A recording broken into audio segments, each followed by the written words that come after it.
Bon, finalement, on va pas en Ligue B. On peut remercier la Croatie. Je vous en- Non plus, mais. Hein. je vous entendais en conférence de presse regretter notamment le manque d'impact. Il y avait beaucoup de joueurs qui, à minima, jouaient leur place peut-être pour la Coupe du Monde ou dans le 11. On peut pas envisager qu'ils n'avaient pas envie, c'est qu'ils n'ont pas le niveau.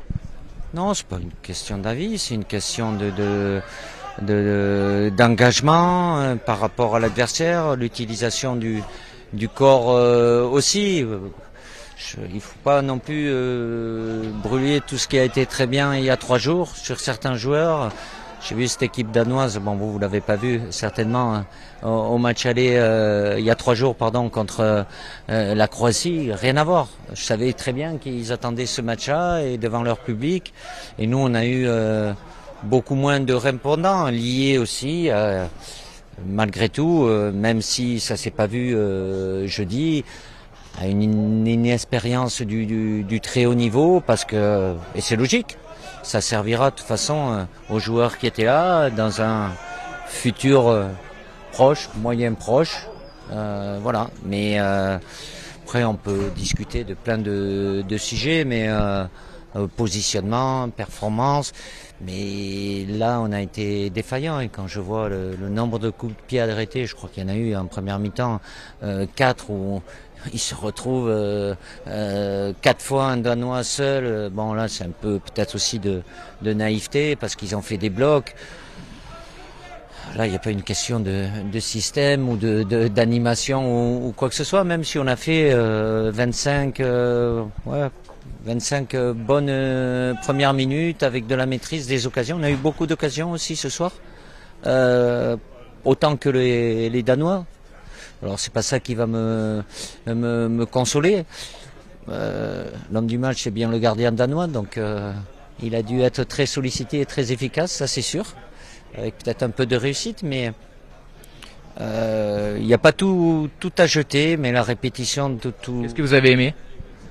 Non, ce qu'on a bien fait sur ces 25 premières minutes, et malgré tout, après c'est quand on a pris ce but sur leur première occasion où on n'est pas en infériorité numérique, c'est juste une distance d'intervention qui est pas bonne, comme ça avait été le cas au match aller, lorsqu'ils avaient marqué le premier but.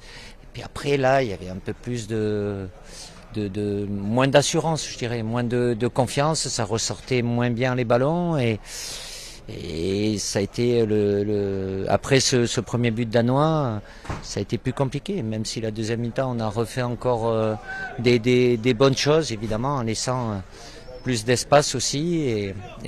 Cette équipe danoise a mis beaucoup d'engagement. Il y a de la qualité aussi footballistique, mais là on a été en dessous de notre adversaire ce soir. Et le haut niveau, il est impitoyable. Si on avait besoin une piqûre de rappel avant ce qui nous attend dans 2 mois, on l'a. Didier, dernière question. Olivier Giroud était titulaire. Ça nous a un petit peu surpris, mais ça veut dire que ça veut dire que d'autres joueurs ont eu moins de temps de jeu, comme Christopher Nkunku. On a donc moins bossé de plan B. C'est dans la logique de continuer à voir Olivier pour le préparer pour le mondial. Ça c'est une question masquée comme vous l'êtes ce soir. Pour le coup, j'ai fait parce que voilà, Olivier avait bien récupéré.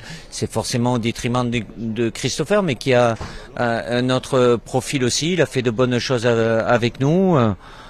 Voilà, j'ai la possibilité d'avoir des associations différentes. Comme je leur ai dit, j'aurai des choix à faire. Je vais pas faire que des heureux, je vais faire aussi des malheureux, mais j'ai le temps. Je vais pas commencer à réfléchir maintenant parce que j'ai pas toutes les données. Mais forcément, je vais pas en mettre, je peux pas en mettre 5 au même poste. Donc il faut des profils différents. C'est vrai qu'Olivier a eu, il a commencé ses 2 matchs. Il aurait pu ne pas commencer le deuxième, même s'il a. Je lui ai évité un quart d'heure sur le premier. Voilà, c'est un profil différent. Et quand Christopher est rentré, il a fait voir aussi de bonnes choses. Merci Didier, bon courage.